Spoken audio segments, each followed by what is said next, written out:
If you've ever wanted to take a break from something, whether it's coffee, wine, Diet Coke, whatever, but it's been in the too hard basket, stay tuned because I've got some great tips that are going to help you take that break.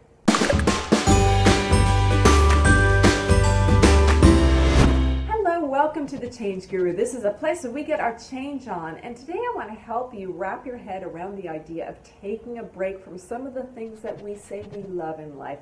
Coffee, beautiful glass of wine, whatever your thing is. You might be thinking about what would happen if you take a break from it. I know that's something that I've done because I'm going through perimenopause, and the things that I've kind of enjoyed in my life, wine and coffee, seem to be playing some type of role in how I'm feeling.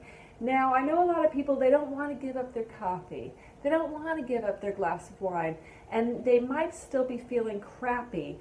For me, just the feeling crappy part outweighed the wine or the coffee enough for me to say, hey, what will happen if I take a break from it? Will I feel better?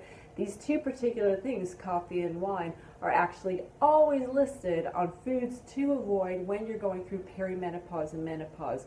They impact your adrenal system, they impact your sleep, they can cause night sweats, they can make you feel moody, they can give you lack of energy. I was feeling all of those kind of things, and for me the juice was absolutely not worth the squeeze. Does this mean I'm going to take a break forever from them? No, of course not. It just means I want to reset my body and see what physically happens to me and mentally, what happens to me, what happens with my perimenopausal process if I greatly reduce these things out of my life for the moment.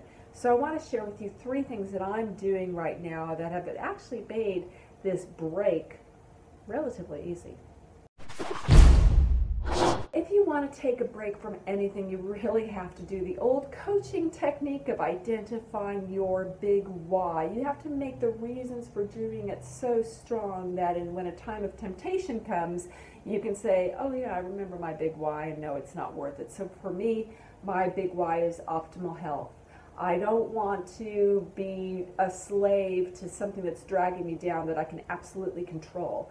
So for me, my big why is, feeling great. Simple as that. Your big why might be because you want to lose weight. Your big why might be because you're tired of getting woken up all through the night with night sweats. Your big why might be because you're tired of feeling exhausted through the day.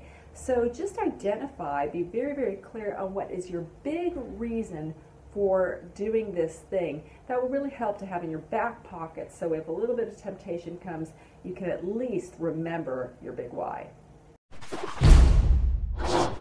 One thing that really helps me when I am working on taking a break from something is to set the amount of time that I'm going to take a break, but I also allow myself a pass if necessary. So for example, if I'm in a social situation and a glass of wine would be really nice to have and all the circumstances are perfect for it, then I'll have it. And I can have it without feeling like I've completely blown the whole thing and then I go completely off the rails. It means I can have that glass and then the next day go back to my break without feeling guilty at all. I think when we go for breaks from things, when we try to quit something, we often can feel so deprived that the whole experience of taking the break isn't fun at all. I find being a little less rigid is really helpful, and what I've also found that giving myself permission to have a pass actually has a weird psychological effect in that I tend to not want to use that pass.